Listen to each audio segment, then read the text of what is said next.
Kukuha lang po tayo ng isang halimbawa para subukan natin. Ang chismosa naming kapitbahay! Yes, paano palitan ang ringtone or chat tone ng inyong messenger? Kung sawa ka na sa ringtone or chat tone ng inyong messenger, maaring panuorin mo ang video hanggang dulo para malaman mo kung paano palitan ang ringtone or chat tone ng inyong messenger. Kung handa ka na, let's go! Kung ready ka na palitan ang ringtone or chat tone ng inyong messenger, unang-una buksan nyo lang ang inyong messenger application. At kapag nasa messenger na kayo, pindutin nyo lang itong tatlong guhit na makikita po sa upper left side. At pagkatapos ay pindutin naman natin itong settings or gear icon settings na makikita po sa upper right side. At dadalhin na tayo dito sa settings ng messenger. Dito sa settings ng messenger, ang sunod po natin na gagawin ay scroll up ito at hanapin ang preference.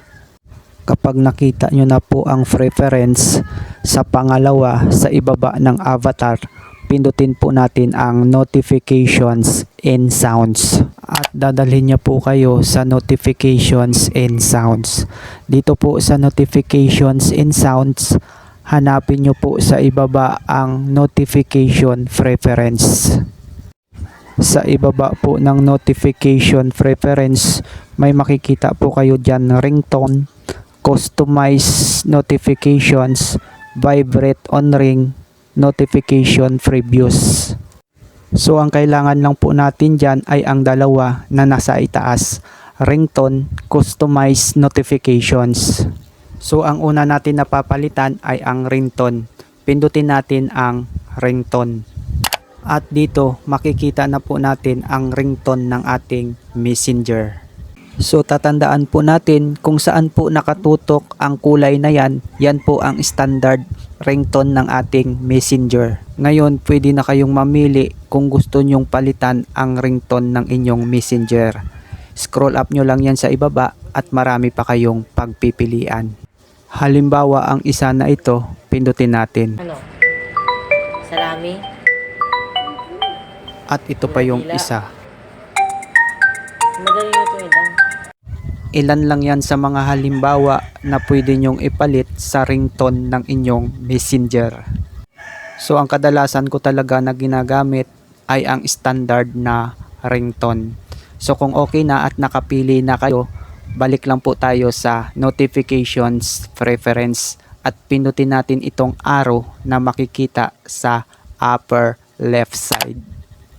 At pagkatapos ay pindutin naman natin itong pangalawa, ang customize notifications. Pindutin po natin. At dadalhin niya tayo sa chat tone ng ating messenger. At dito sa chat, hanapin nyo naman dito ang ringtone. At pagkatapos ay pindutin lang po natin ang ringtone. At pagdating natin dito sa ringtone, pwede na kayo dyan mamili sa alert tone kung anong gusto nyo na tunog ng inyong chat. Scroll up nyo lang yan at marami pa kayong makikita hanggang sa ibaba.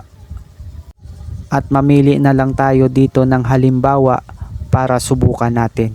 Ito, pindutin natin. At ito pa. Ano ko yun? So kayo na po ang bahala kung anong gusto nyong tunog ng inyong chat. At kung wala naman kayong napili dyan or kursonada, at kung may nakasave naman na mga kanta sa inyong files, pwedeng-pwede na po natin yan ilagay sa ating chat tones.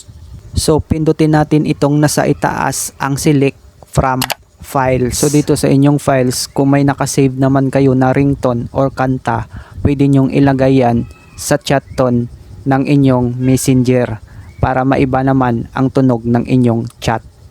So kukuha lang po tayo ng isang halimbawa para subukan natin. So ito, pindutin natin. Ang chismosa naming kapitbahay! So isa lang yan sa halimbawa sa mga chat tones ko or tunog ng aking chat. So tandaan lang po natin kung saan po nakatutok ang kulay na yan, yan po ang masisave ng inyong ringtone or chat tone. So kung nakapili na kayo dyan sa inyong files ay balik tayo sa ringtone. At pindutin lang natin itong arrow na makikita sa upper left side. So dito sa tabi ng select from the files, makikita nyo kung nakasave ang kinuha natin na ringtone or chat tone sa ating files.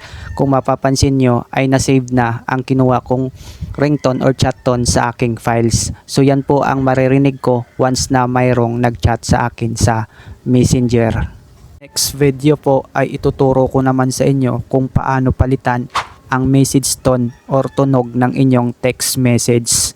Kung nagustuhan nyo po ang video for today, isang like, share at follow po ay masaya na ako at magkita-kita po tayo in my next video.